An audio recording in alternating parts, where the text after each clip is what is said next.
All right, so let's look at examples of how the ToString method works. Let's look at this code that I've got started here. We've got a program, class program. We've got a main app, if you will, test app, and it's creating a new instance of an object cat. So it's creating an object from this class, and in this class I have two public variables, two public properties, and because they're public I don't need to create getters and setters, and also because they're public then I can access them directly through their product name, for their property name, mycat.name equals Indy. So I've set name equal to Indy. So now if I write to the console mycat and I use the ToString method, you notice that my class cat does not have a method called ToString. And so what's happening when I call this ToString method is that this class in fact inherits from its parent, whose name is object. An object has a method called ToString defined within it that will do something. Well, what will it do? Let's run it and see. So from the object method, the ToString printed to my console. This non-meaning doesn't really mean anything to me. It doesn't give me any value, but that's what got returned. ToString example, well, that's the name of my namespace. And then .cat is the object that I created. So not really meaningful. Let's see what we can do to make that more meaningful. So we do what we call override our parent's method. I'm just going to paste some code in here.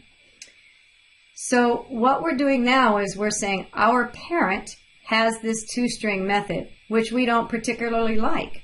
So we would like to use that same method name, and it's defined exactly the same way in our parent class. It's defined as we're going to return a string. We're writing a method named ToString that doesn't have any parameters defined. So, and we're going to override our parent's ToString method. And so since this is identical to how it's defined in our parent class, and we're using the word override, now what will happen is if we run the ToString method, first it comes to this class and it says, do you have a ToString method? Yes, I do. Great, well I'm going to run this method instead. And this method says to return a string. Well, this string has a little bit more meaning than what we saw originally. So now if I run this code, I in fact see a string that has more meaning. So I've overridden the parent's ToString method and I'm using this method instead. All right, well let's take this a step further. Okay, using some of the things you've been learning, I'm going to create a constructor. I'm going to create a constructor called, got to do it with the right braces. So our constructor is going to, let's see, I need to do something with age.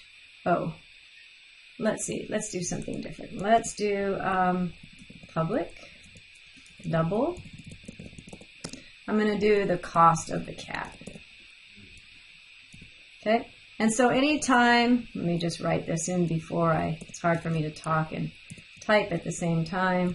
Maybe this cat is a very valuable cat and it's worth $42. Okay, so what I've just done is anytime that I've created an instance of the cat, in other words, created a new instance, a new object of the cat, now this constructor runs automatically and whatever happens in this constructor gets set. So at the time a new cat is instantiated, the cost of the cat will automatically be $42.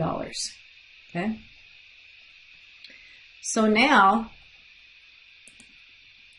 I'm going to just do a little typing here real quick. I'm going to type right line my cat dot cost of cat ToString. I'm going to put currency. Okay, so now what's happening is we still are printing using our ToString, which is using this method. So nothing's changed there. But now you'll notice if we run the ToString on this particular line, we're sending it an argument of C. So C is a currency format. So we're suggesting that we want to print out whatever is in this property. We're going to convert it to string, but we want it to be printed out using a currency format.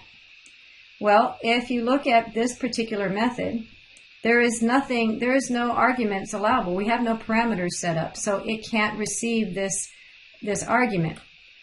Well, what happens is, as I mentioned a little earlier, this is exactly the same signature. In other words, there's something in our object class that looks exactly the same, string, ToString.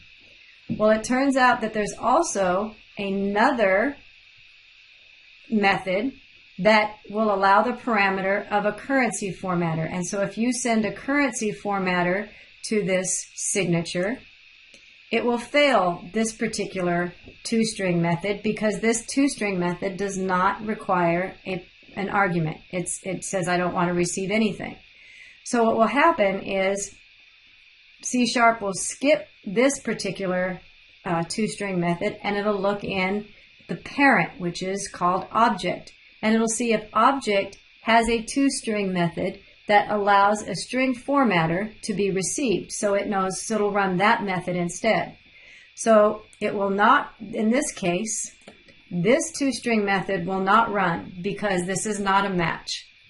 C is a currency formatter, and this particular ToString method does not receive any arguments. So it'll skip this particular one, and it'll now look to the parent to see if the parent has a ToString method which does receive a currency formatter. And the answer to that question is yes, it does. So now if I run this code, you should see two outputs, which are actually being run from two different ToString methods. This method is being run from the cat class that we created. That would be this one here. And then this method is being run from a ToString that's in the parent, or the parent that's named object, and that has a ToString method that receives a currency. So it's very important when you're creating override methods that it matches in signature. In other words, the data that it's going to send back, the name of the method, and the parameters, the number of parameters, and the type of parameters have to match in order to override it. So here we were an exact match to the parents, whose name is object, ToString method. So this was run here. The ToString method is run here instead of the parents' ToString method. And here we were allowed to send a currency formatter. Some of you could have also sent a F2 like we've done in a prior video. So whatever string formatter you want to include, that then will run the parents, the object ToString that receives an argument of currency format, and then it'll return 42 in a string that was converted to a dollar with a dollar sign. I know that's all kind of confusing, but hopefully by looking at the demonstration that helped clear some things up a little bit.